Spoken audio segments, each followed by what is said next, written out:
Hey friends, Sean from SGT Report here, and I just want to talk about some of the good news we're seeing, be it from QAnon or otherwise. Look, we have quantifiable evidence that things are much better right now because Donald Trump is sitting in the White House as opposed to the wicked witch of everywhere, Hillary Clinton. She's the wicked witch of the West, the East, the North, and the South. We know that on December 21st, we have an executive order from Trump blocking the property of persons involved in serious human rights abuses or corruption. Just think about that for a minute. Serious human rights abuse. What would that be? Could that be child sex trafficking? Could it be the Pizzagate criminals, the Pedogate criminals? I, Donald Trump, President of the United States of America, find that the prevalence and severity of human rights abuse and corruption that have their source in whole or in substantial part outside the United States, such as those committed or directed by persons listed on the annex to this order, have reached such scope and gravity that they threaten the stability of international political and economic systems. Human rights abuse and corruption undermine the values that form an essential foundation of stable, secure, and functioning societies. We've heard these same types of things said by, guess who? Vladimir Putin. The elite aligned against humanity as personified and exemplified in human spirit by the people known as the Clintons, Hillary and Bill, represent the coup of the United States government. And there is hope that there are white knights that stand opposed to these people. And here today we have Zero Hedge flushing this out just a bit more. New Trump executive order targets Clinton-linked individuals, lobbyists, and perhaps even Uranium One. Do you think for a minute that any of this would be happening if Hillary Clinton were in the White House? Because there are quantifiable major things happening. How about this article from Antimedia? High-level Amazon and Google employees busted in major sex trafficking sting. Now you'll recall that recently the CEO of Alphabet, Eric Schmidt, stepped down, and I don't personally think that there's anybody who personifies evil more than a guy like Eric Schmidt, except for maybe Hillary Clinton. And now I just want to play this clip from InfoWars and Alex Jones, in which the caller suggests having inside knowledge of the fact that Eric Schmidt is compromised, and that's why he stepped down. And when I say compromised, I don't just mean corrupt, I mean corrupted by his alleged involvement in things like Pedogate. Schmidt was compromised. I'll let you guys kind of break that or whatever, but I kind of think I know what you guys are going towards there. But is it child sex trafficking? I got to stop. I can't get into that. But I have some very information that I'll be able to release out of Palo Alto, out of the Silicon Valley information that I have here shortly. One thing at a time, I guess. But yeah, you guys are on the trail. I would say it's somewhere in that capacity. Well, Corsi just got that from the White House. Yeah, things are happening quickly. The Schmidt information will come out. I'm interested to see what you guys are going to drop. I have some certain points on that, but the writing's on the wall there. It's going to happen. When Trump was elected, Elon Musk towed the line. He's smart enough and realistic enough to take the side of humanity over AI, and he kind of publicly came out. And I noticed he said, look out for those that talk about AI gods right before they launched it. I mean, exactly. Elon Musk. There's a lot more power coming out of Silicon Valley nowadays than there is the Beltway in D.C. And now Trump is kind of, reversing that power and allowing people to innovate and do what they're doing. But this is deep, and this is why. That's right. The heart of globalism is the AI takeover. The DARPA and the U.S. built it. We're taking it back. Absolutely. And guys, I share this with you because I find it very fascinating that a person by the name of Paris Martineau on December 19th wrote for NewYorkMagazine.com, a mainstream media rag, the storm, referring to the calm before the storm in the QAnon posts, the storm is the new Pizzagate, only worse.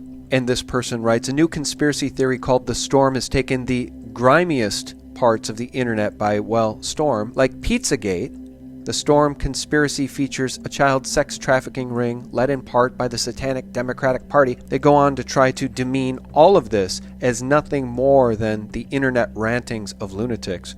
This person writes, and of course, countless logical leaps and paranoid assumptions that fail to hold up under the slightest fact-based scrutiny However, unlike Pizzagate, the storm isn't focused on a single block of shops in DC or John Podesta's emails. It's much, much bigger. Damn right it's much, much bigger, because it speaks to the absolute heart of darkness. Be it the Fusion GPS, the fake dossier that Clinton purchased and paid for to try to paint the picture with her willing mainstream media cohorts that Donald Trump stole the election with the help of Vladimir Putin.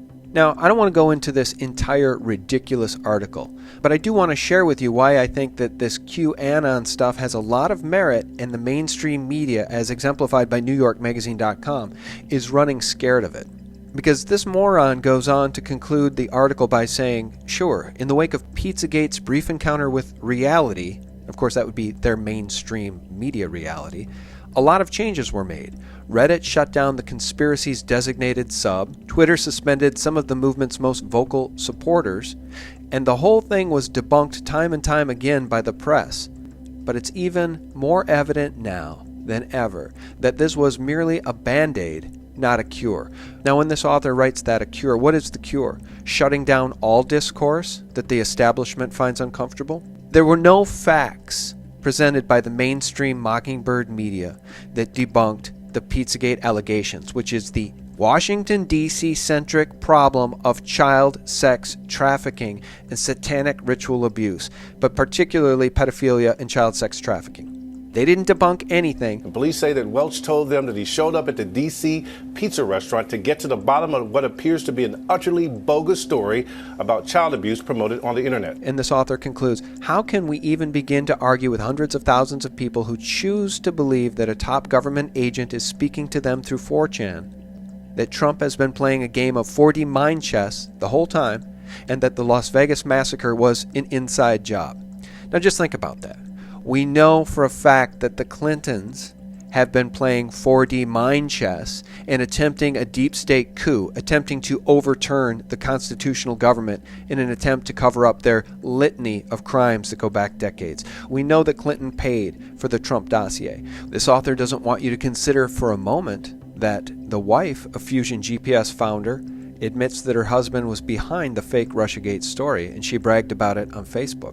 Mary Jacoby, the wife of Fusion GPS founder Glenn Simpson, who is the man in the middle of the entire Russiagate scandal, boasted on Facebook about how Russiagate would not exist if it weren't for her husband.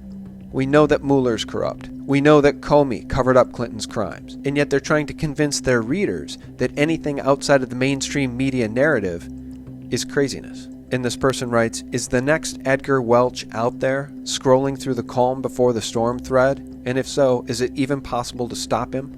Well, Edgar Welch did not come from the ranks of those discussing Pizzagate. Nobody had ever heard of Edgar Madison Welch prior to what he allegedly did at Comet Ping Pong. You know, the bottom line about Pedogate and Pizzagate is that it's so much larger and so much more horrifying than the mainstream media wants anybody to know, that they will battle until the very end to try to cover it up. But they can't combat the reach of the alternative media, which now threatens the mainstream media's very existence. And whether or not you believe that poltergeist child actor Heather O'Rourke was murdered by an elite entertainment industry pedophile network or not, or whether or not you believe that John and Tony Podesta's sick taste in art is nothing more than just sick taste, or that it points directly to their enthusiasm for pedophilia, I'll leave to you to decide. But what we will not do is allow the mainstream, corrupt corporate horror media to dictate what the narrative is anymore. Thanks for watching, and for real news, visit us 24/7 at sgtreport.com. God bless.